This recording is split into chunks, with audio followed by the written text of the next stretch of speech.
Kamara sa iba't ibang panukalang nagtutulak ng dagdag sahod para sa mga empleyado sa pribadong sektor, sinimula na. Si Mela Lesmora sa report. Rise and Shine, Mela. 3 taon nang nagtatrabaho si Jenny bilang instructor sa isang private school sa Quezon City. Kwento niya, maayos naman ang kanyang sahod pero sa mahal ng bilihin ngayon, todo tipid na lang siya para kumasya ang kanyang pera. Hiling niya, sana'y magkaroon ng taas sahod para sa lahat. Matindi yung budgeting, lalo na kasi namamalengke din ako.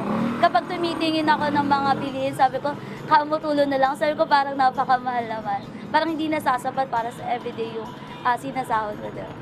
Dito sa Kamara, umarangkada na ang pagtalakay ng House Committee on Labor and Employment ukol sa mga panukalang batas na nagtutulak ng taas sahod para sa mga manggagawa sa pribadong sektor. Sa labas ng batasang pambansa, sinabayan pa yan ng kilos protesta ng ilang grupo. Sa pagdinig, iba-iba ang pananaw ng mga kongresista kung magkano nga ba dapat ang idagdag sa daily minimum wage ng mga private sector worker. Sina House Deputy Speaker at TUCP Party List Representative Raymond Democrito Mendoza at Cavite 1st District Representative Jolo Revilla, 150 pesos across the board increase sa arawang sahod ang itinutulak. Mataas ang aking tiwala at pag-asa na sa suporta ng komite, magagawa nating maisabatas ang House Bill No. 514 sa lalong madaling panahon upang mapakinabangan ng ating mga kababayan. As of the moment, 77 representatives have already shown their support by being co-authors of this measure. Habang si Gabriela Party List Representative Arlene Brosas at iba pa, 750 pesos naman na dagdag sa daily minimum wage ang gusto. This proposed 750 pesos wage increase and national minimum wage bills should be certified as urgent by President Marcos Jr.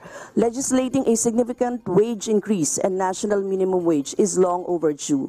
Panahon na po para itaas ang sahod. 750 across the board, itaguyod natin ang national minimum wage na nakabatay sa family living wage. Ang iba pang mambabatas, 150 hanggang 350 pesos naman na wage hike ang nakikitang mainam na ipatupad. Paliwanag ng mga kongresista, bagamat iba-ibang halaga ang itinutulak nilang ipataw na dagdag sahod, iisa lang ang mithiin nila, mabigyan ng mas maginhawang buhay ang ating mga kababayan.